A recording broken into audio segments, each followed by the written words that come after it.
on est une période, un moment tournant de notre civilisation, on a le choix, vivre mieux ou refaire la guerre. Choisissez. Matryoshka. Bonjour à toutes, bonjour à tous, bienvenue dans Matryoshka et merci d'être toujours plus nombreux à vous abonner à notre chaîne de la transmission. Comment passer d'une situation dans laquelle on se sent empêtré de guerre, de crise ou d'angoisse à une situation de paix, ou si ce n'est apaisée ou apaisante? Eh bien pour dépasser cette période mortifère, pour regagner en vitalité collective, nous avons demandé à Boris Cyrulnik, ce neuropsychiatre qui a vulgarisé la résilience, d'être notre nouvelle matryoshka. Boris Cyrulnik, qui est aussi un spécialiste de l'éthologie, s'intéresse depuis très longtemps à toutes les espèces, et spécialement à l'espèce humaine, l'impact qu'elle peut avoir sur son environnement. D'ailleurs, son dernier livre, paru chez Odile Jacob, Des âmes et des saisons, traite de cela, de la psycho-écologie. Mais alors, comment va-t-on arriver à aller de l'avant face à ce que nous appelons une crise pandémique, que lui appelle plutôt une catastrophe? Eh bien, pour avancer, petit coup d'œil dans le rétroviseur. La catastrophe virale qui nous arrive est en fait un révélateur des effets maléfiques de la civilisation. Dans l'histoire humaine, il n'y a que des catastrophes. Et après chaque catastrophe, on est contraint à l'évolution. Et cette évolution, parfois, c'est une renaissance. C'est-à-dire qu'on est obligé de faire attention à nos relations, à nos projets d'existence. Et à ce moment-là, on voit que l'art change, que la manière de vivre ensemble change, et nos projets d'existence, l'éthos, la hiérarchie de nos valeurs morales change. Donc on est à une période sensible de notre histoire humaine, où on reste prisonnier du passé, on va ruminer, et on va régler nos comptes, c'est la faute à un tel si on a fait ça. Et chaque fois qu'il y a eu une catastrophe, on cherchait un bouc émissaire. Pour l'instant, on l'a à peu près évité. On a bien cherché à inculper les Chinois un petit peu quand même. Oui, quelques jours. Voilà, mais alors que pendant très longtemps, au Moyen-Âge, au moment du siècle des pestes, il y avait les boucs émissaires, c'était les Juifs et les fous. Parce que bien sûr, c'était eux qui avaient apporté la peste. Mais là, il semble bien que jusqu'à maintenant, on cherche à savoir comment maintenant on va reprendre une autre manière de vivre, donc peut-être, j'espère, une renaissance. La catastrophe, vous faites le distinguo avec la crise, la catastrophe implique qu'il y a un bouleversement, étymologiquement ça dit ça. Ça veut dire que une catastrophe fait que forcément on tourne une page, il y a un avant, un après, ou alors c'est juste un symptôme d'un mouvement plus global. On emploie le mot crise, mais je crois que c'est pas le bon mot. Dans la crise, il parle, puis tout d'un coup il tombe, il convulse, il se relève et il finit sa phrase. C'est une crise d'épilepsie, voilà. Alors que catastrophe, c'est kata, coupure, strophein, virage. Alors, on va se remettre à vivre, parce que les virus finissent toujours par mourir. Mais comment va-t-on se remettre à vivre? Il y a toujours 700 à 800 virus qui se baladent tout le temps. Mais s'il n'y avait pas de civilisation, il n'y aurait pas d'épidémie. La consommation fabrique le virus avec les élevages intenses, avec l'agriculture consacrée aux élevages et non plus consacrée aux êtres humains. Donc on fabrique le virus et les merveilles techniques, les transports, d'abord ça a été les chameaux, la route de la soie, puis ensuite ça a été les bateaux, l'escale d'Antioche qui arrivait à Marseille, transportant les ballots de soie, qui sont des merveilles techniques et artistiques, et transportant aussi le bacille de la peste. Et puis, il y a maintenant, c'est les avions, merveilles techniques qui transportent les virus. Ou bien on remet en place le même processus et dans 3 ans, il y aura une nouvelle épidémie, ou bien on vote pour un dictateur, parce que dans toutes les périodes de chaos, il y a un candidat qui dit « moi je sais d'où vient le mal, ça vient de un tel, votez pour moi », ou bien c'est une renaissance, comme on le voit régulièrement après les périodes de catastrophe. Aujourd'hui, ce que vous décrivez aussi sur cette évolution de la mobilité fait que, mine de rien, c'est aussi le progrès qui est mis en question. Est-ce qu'on est victime de nos intelligences? Est-ce qu'on est victime de notre progrès? Et après tout, qu'est-ce qu'on doit en tirer comme conclusion selon vous? On est victime de nos victoires. Dès l'instant où l'espèce humaine a pu survivre grâce à une découverte technologique, le pieu, le silex taillé, la domination a été donnée aux hommes et ça a donné le pouvoir de la domination à peu près à 4% de la population, les aristocrates et les grands prêtres. Et les autres, tout le reste était dominé. Et on a fait de la culture avec cette domination donnée à certains hommes. Or, ce qu'on constate depuis 2 générations, c'est que ça fait souffrir tout le monde, y compris les dominants. Parce que la domination se paye très cher. On a payé avec la bombe atomique, on paye avec l'hyperconsommation et l'hypercirculation. On ruine actuellement toutes les économies de la planète. Il n'y a pas un seul progrès sans effet secondaire. Et les effets secondaires actuellement sont supérieurs au progrès. Est-ce que vous avez l'impression que depuis le silex, l'histoire se répète? Ou est-ce que vous avez l'impression que depuis le silex, l'histoire se répète, mais aujourd'hui c'est un peu différent et que la conscience doit être différente? Alors, ma réponse va être claire. C'est oui et non. Si on remet en place les mêmes processus, l'histoire se répétera. J'ai connu 2 guerres, la guerre de 40, que j'ai subie en plein fouet, et la guerre d'Algérie. Quand j'étais au lycée, après la Seconde Guerre mondiale, on nous apprenait, aux petits garçons, vous allez être chef de famille, mais vous ne serez jamais dans votre famille. Et on nous apprenait aussi, vous ne pourrez pas traverser la vie sans connaître 1 ou 2 guerres et sans connaître plusieurs bagarres de rue. Donc on nous préparait à la responsabilité et à la violence. Est-ce qu'il faut continuer comme ça? Je pense que les jeunes générations trouvent que c'est une manière de vivre qui ne rend pas forcément heureux. C'est une manière de vivre qui coûte cher à tout le monde, y compris aux hommes dominants.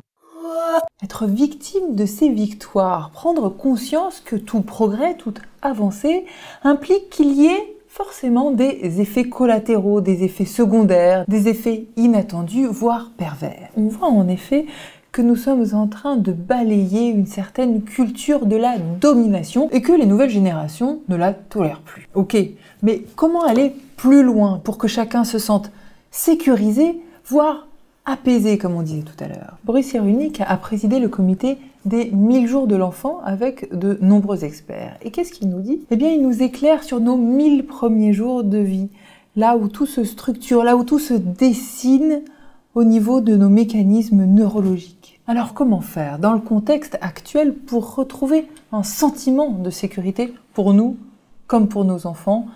Vaste programme, mais il semblerait qu'on puisse se reprogrammer.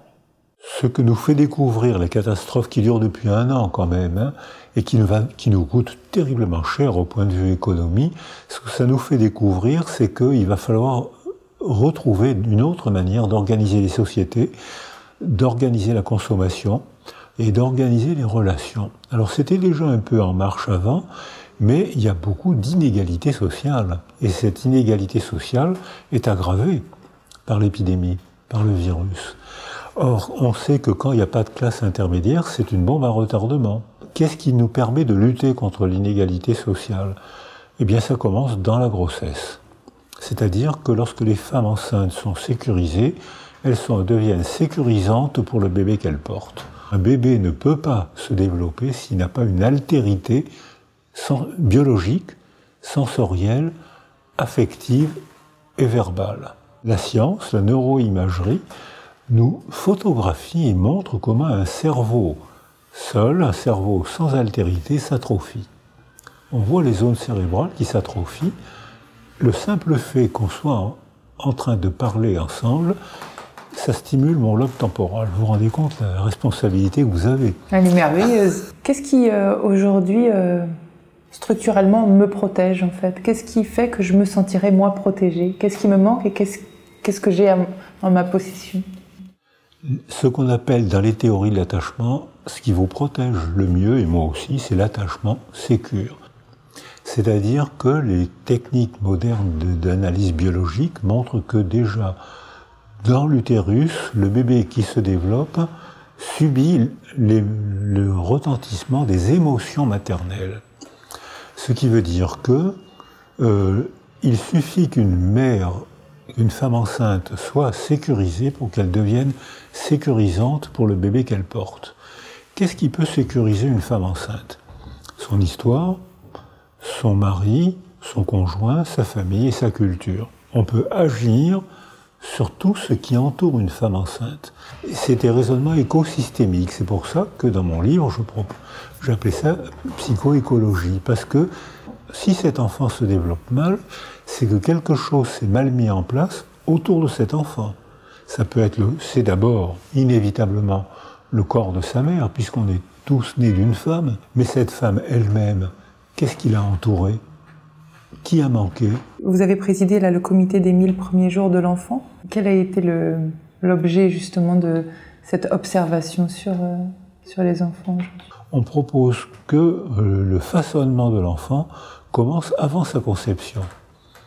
Quand un jeune homme et une jeune femme se rencontrent, ils n'ont pas encore le projet d'enfant, mais ils créent la relation qui va mettre en route un enfant un jour ou l'autre. Eh bien, en sorte, l'articulation de leurs deux mondes psychiques organise la niche sensorielle, la première écologie, où l'enfant conçu aura à se développer. Si une jeune femme, très jeune femme de 13-14 ans, sans famille ou rejetée par sa famille, a des relations sexuelles avec un garçon de 16-18 ans, délinquant, qui prend des substances et qui n'a pas de travail, on peut prédire que la niche sensorielle ainsi organisée va offrir à l'enfant des conditions de développement difficiles. À l'inverse, si on a une jeune femme qui a appris un métier, qui elle-même s'est épanouie, qui est sécurisée par un homme qui a appris un métier et ça qui se débrouille, la niche sensorielle aura une autre forme et l'enfant qui sera conçu se développera dans une niche sensorielle stable et sécurisante. Et ça se met en place avant la conception. On peut prédire que la femme enceinte sécurisée ne va pas du tout transmettre à son enfant les mêmes hormones du stress qu'une femme insécurisée. Or, on sait qu'une femme insécurisée sécrète des hormones du stress qui rentrent dans le liquide amniotique que le bébé déglutit et qui sont toxiques pour le système nerveux du bébé. Et oui, donc on fait un enfant avant même de le faire, quand les deux mondes psychiques se rencontrent. Très bien, c'est une bonne base. Mais quand la base n'est pas bonne, comment faire? Est-ce qu'on peut s'affranchir de ça? Eh bien, c'est à ce moment-là qu'on fait appel à la résilience, si chère à Boris Cyrulnik. Oui, mais dans les temps qu'on traverse aujourd'hui, faire appel à la résilience, être résilient, qu'est-ce que ça veut dire concrètement, à la fois individuellement, mais aussi collectivement? On écoute. La résilience, c'est le contraire de la soumission. La résilience, c'est un concept anti-destin, puisqu'on peut agir sur le milieu qui agit sur nous. Mais donc, ça veut dire que l'idée est très facile, hein. L'idée elle est même bébête. Hein. Oh. Comment revivre le mieux possible après une blessure? Ce qui est difficile, c'est de découvrir les facteurs qui nous permettent de vivre le mieux possible après une blessure. Alors il y a des facteurs individuels, sachant que l'individu est une illusion occidentale, comme me l'ont expliqué beaucoup d'amis africains ou asiatique. Pour nous, l'individu, la personne est devenue une valeur suprême. Donc on commet des fautes de relation avec les bébés, croyant que la personne est une valeur suprême. Quand un bébé arrive au monde, on lui fait sa chambre, ce qui est une faute écologique, parce qu'un bébé a besoin du corps de sa mère et d'une présence sensorielle autour de lui. Il n'a pas besoin d'une chambre bien décorée. Il a besoin d'une mère, d'un père, de bruit, de paroles familiers. Le tranquillisant naturel, c'est la familiarité. Au-delà de l'échelle individuelle, on commence à accepter cette idée aussi anglo-saxonne que finalement ça peut dépasser le seul individu, la résilience. Par rapport à la société aujourd'hui, quand on parle d'une société qui doit être résiliente, ça veut dire quoi? Alors c'est une société qui remet en place les facteurs de protection. C'est ça. L'injustice sociale commence par l'affection, l'attachement, dès les premiers mois de la vie.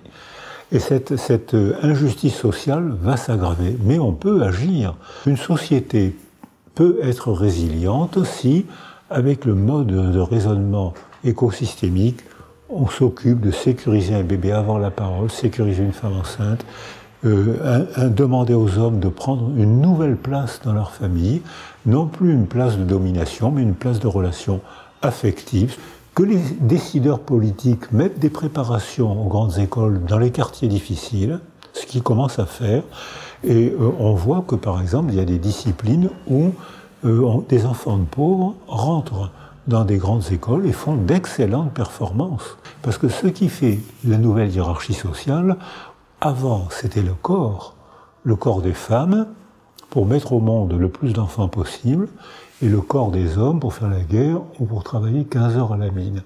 Maintenant, ce qui fait la nouvelle hiérarchie sociale, c'est le diplôme. La nouvelle aristocratie, c'est l'aristocratie du diplôme. C'est plus l'aristocratie du sang bleu, c'est plus l'aristocratie de celui, pas de celle, qui savait se servir d'une arme. C'est fini ça. Maintenant, c'est l'aristocratie du diplôme qui fait la nouvelle hiérarchie.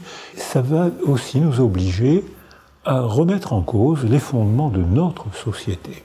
Mais la résilience appliquée aujourd'hui à la pandémie qu'on traverse, ça veut dire quoi quand on dit il va falloir être résilient? Alors il faudra déclencher un processus de reprise de développement pour de nouvelles entreprises, de nouvelles relations à l'intérieur des entreprises, parce que qu'est-ce qu'on a constaté dans les milieux soignants aujourd'hui? C'est que les petits métiers avaient une très grande fonction de protection.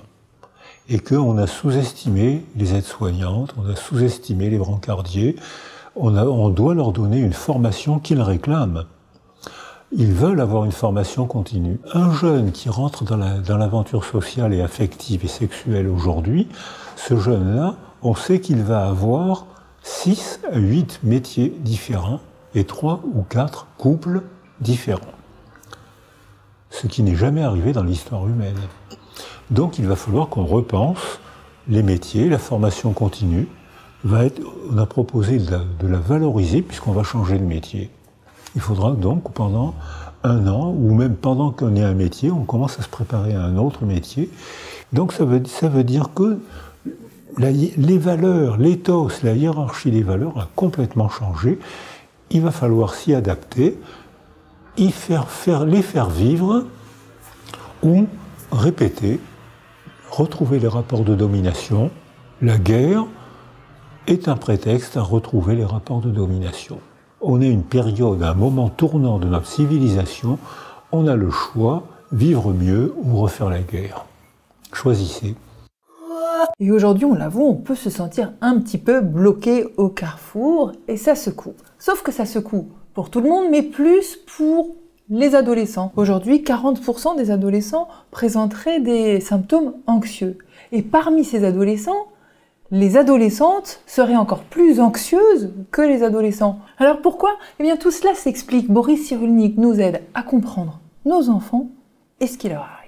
L'adolescence n'existe que dans les pays civilisés. Dans les pays pauvres, il n'y a pas d'adolescence. Il y a une puberté, c'est-à-dire une préparation du corps par les hormones. Les filles sont engrossées dès que leur corps est capable et les garçons sont envoyés au rapport de force, au rapport de domination. On ne veut plus de ça dans notre culture. Et l'adolescence est un produit de la civilisation. Or, notre civilisation actuellement fait une adolescence qui commence chez les filles. La puberté aujourd'hui, il y a de plus en plus de petites filles qui sont réglées à 8 ans. Donc ça provoque un effet bénéfique sur la maturation de leur système nerveux. Et ça provoque en même temps un effet maléfique, c'est que ça les rend précocement anxieuses, parce qu'elles ne comprennent pas ce qui leur arrive. Les garçons, ce qui provoque cette puberté précoce, c'est en partie parce que les filles se développent mieux, plus précocement que les garçons, et parce que notre civilisation produit des leurres endocriniens, c'est-à-dire le plastique, les biberons, les lunettes, le téléphone, sécrètent des substances qui sont des leurres d'hormones féminines. Ce qui explique que les petites filles ont une puberté précoce et que les garçons ont une puberté retardée. Alors qu'à l'adolescence, les filles sont des jeunes femmes terminées, neurologiquement en place. Elles ont terminé leur fatigue de croissance qu'elles ont commencé avant les garçons. Elles ont terminé. Elles savent ce qu'elles veulent, elles savent là où elles sont heureuses, elles savent ce qu'elles craignent, là où elles ne seront pas heureuses. Ce sont des jeunes femmes capables de se décider. À 18 ans, au même âge de l'adolescence, un garçon ne s'intéresse qu'aux choses importantes, le football et la drague. Vous êtes bien d'accord? Je ne sais pas, je ne connais pas les garçons. Racontez-moi. Donc c'est les choses prioritaires. Ah oui. Donc ça veut dire que les garçons sont en pleine fatigue de croissance et que pour eux, ils n'ont pas encore acquis les valeurs de leur vie. Ils ne savent pas comment ils veulent vivre. Ils vivent dans la fête ou dans la fatigue. Ou bien ils font des fêtes démesurées, ou bien ils dorment 20 heures par jour. C'est pas très bon pour les résultats scolaires. Qu'est-ce que le Covid crée aujourd'hui pour ceux qui sont adolescents en ce moment? Est-ce qu'ils peuvent se relever de ça? Et en quoi ça les atteint autant, en fait, dans leur développement? Alors, au début, quand on a commencé les travaux, je pensais que l'adolescence, les filles sécrètent de la progestérone, de la folliculine, les garçons sécrètent de la testostérone, donc le cerveau va être en plein développement. On constate exactement le contraire. C'est-à-dire que quand les filles se mettent à sécréter des hormones féminines et les garçons des hormones masculines, même si on sécrète les mêmes hormones, mais pas dans les mêmes proportions, eh bien on constate au contraire un élagage neuronal. Il y a de moins en moins de neurones qui se mettent à fonctionner. Et c'est un signe de bon fonctionnement cérébral, puisque on peut faire des performances intellectuelles avec moins d'énergie. Et les filles qui ont une avance, au point de vue neuropsychologique, font des performances avec moins de dépenses d'énergie.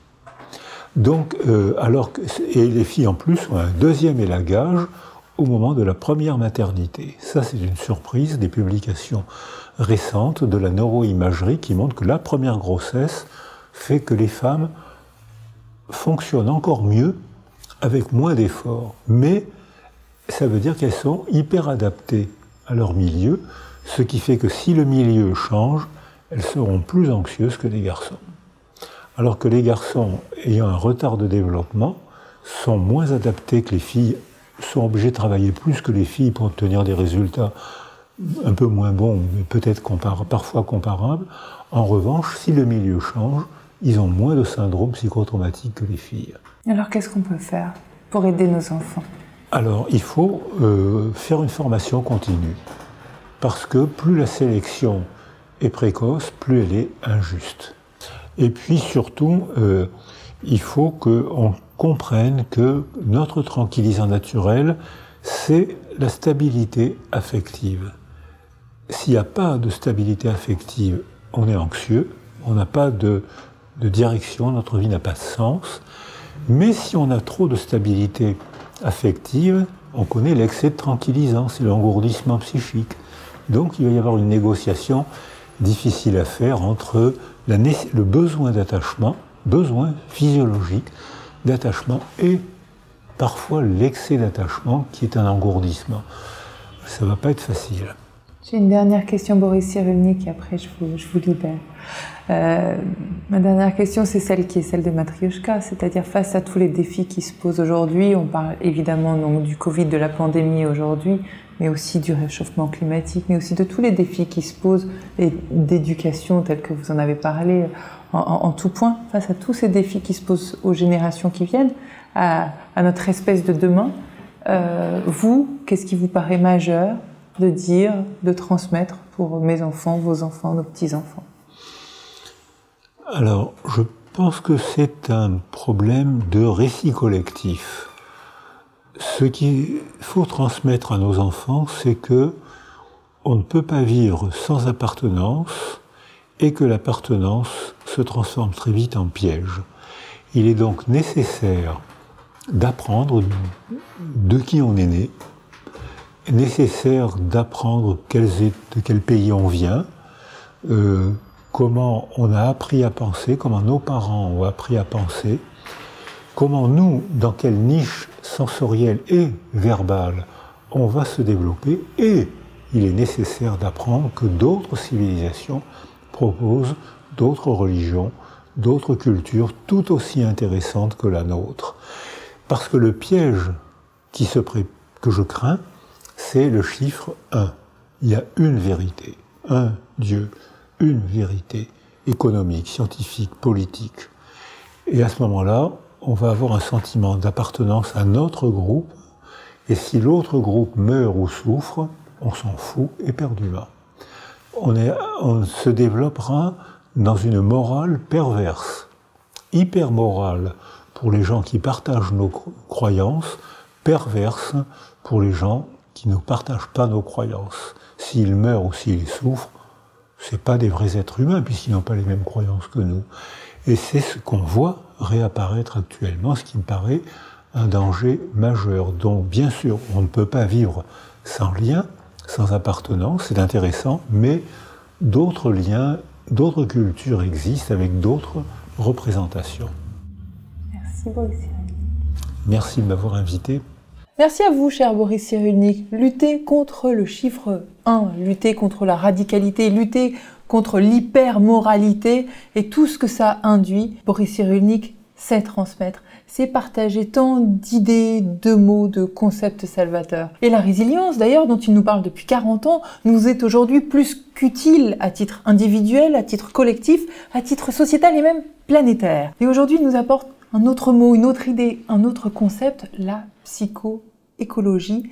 C'est cela qui nous permettra sans doute de reprendre la main sur notre milieu et de rendre notre terre un petit peu plus fertile pour nos enfants. Donc il y a de quoi dire merci à Boris Cyrulnik. Si cette interview vous a plu, n'oubliez pas de la liker, de vous abonner, de la partager à vos proches, à vos moins proches. Cela permet de soutenir la chaîne et de soutenir notre travail pour que nous puissions continuer à aller glaner de nouveaux sujets, à aller chercher de nouveaux trucs de vie, des acteurs éclairés qu'on vous apporte ici en tant que Matryoshka.